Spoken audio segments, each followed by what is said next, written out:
Are you struggling with money, stressed about debt, worried about losing your house or your assets or anything like that? Or you're just somebody who's doing okay but knows they could be doing better? Then this is for you. Many Canadians are out there struggling. So that's why I'm turning to social media. I've been helping people get out of debt and structure their finances and set themselves up for success for about 20 years. And I just want to share some of those experiences with you. Money is one of those things. It's just we don't really talk about it as much as we should. It's one of the leading causes of divorce, those feelings of inadequacy. All of this stuff is kind of related for many people to money. So I want to just get that out, start talking about it. People see all the other people in their neighborhood with the new cars and the well-appointed houses and all this other stuff. What they don't see are the sleepless nights, the stress and the worry that goes along with credit card bills or how people are going to pay off those credit card bills. 52% of Canadians are living paycheck to paycheck. I saw the stat the other day, which means at the end of each month, there's just no more money left. So people aren't putting money into savings like they should. The average Canadian, excluding mortgages, carries $23,000 in debt, which, over time can absolutely be paid off. There's techniques, we're going to get into that in future episodes, but just realize that that is something that's a bit alarming to me, that we could be doing so much better at focusing on paying that stuff off.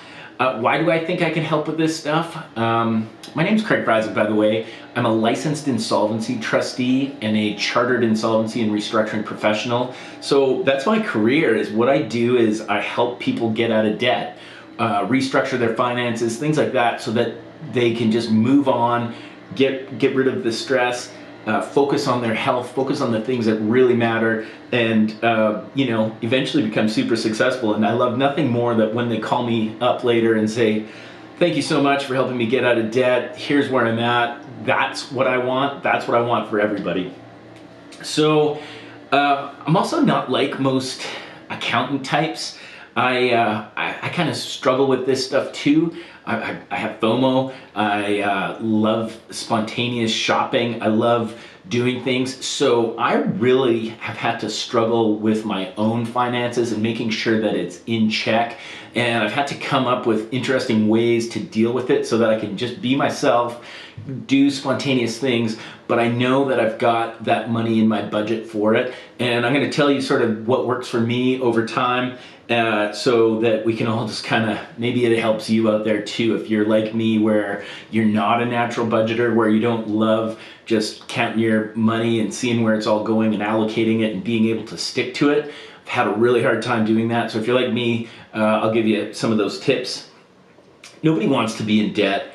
It's often, overspending, but there's usually some trigger of some kind, an illness, a death in the family, loss of job. I could go on. There's so many factors that cause this. Addiction's a big one. So I'd like to get that discussion going, help deal with, all these additional expenses and things like that. Come up with a plan for people. I'm going to go into all these different things throughout time. If you're a teen looking to just set yourself up for being rich and successful in the future, I think I got some tips that can help you out. If I could go back and tell them to myself, I would do it over again a lot differently.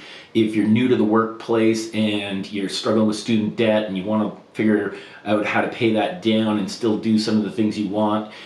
If you're part of that sandwich generation where you've got kids and parents that are aging and starting to be a bit of a burden, then there's that. And then all the seniors, it's a huge population of people I talk to. It's seniors, some still paying off loans for their kids or grandchildren that they've lent money to and ended up with that. Or they just didn't put enough away, or people are living so much longer than they used to. People kind of are running out of money. So that's another thing that I'd like to talk about in future episodes. So everybody, from me to you, I'm really excited about sharing some of this stuff, all the budgeting tips and things that I know. And I just want you to stay thrifty, and we'll see you soon. If some of this sounds interesting to you, please subscribe. Love to hear from you. If you have any questions or comments or things that you would like to talk about in the future or have me talk about, put them down below or hit me up on Cash Coach Craig on Twitter or Instagram, and I'll see you soon.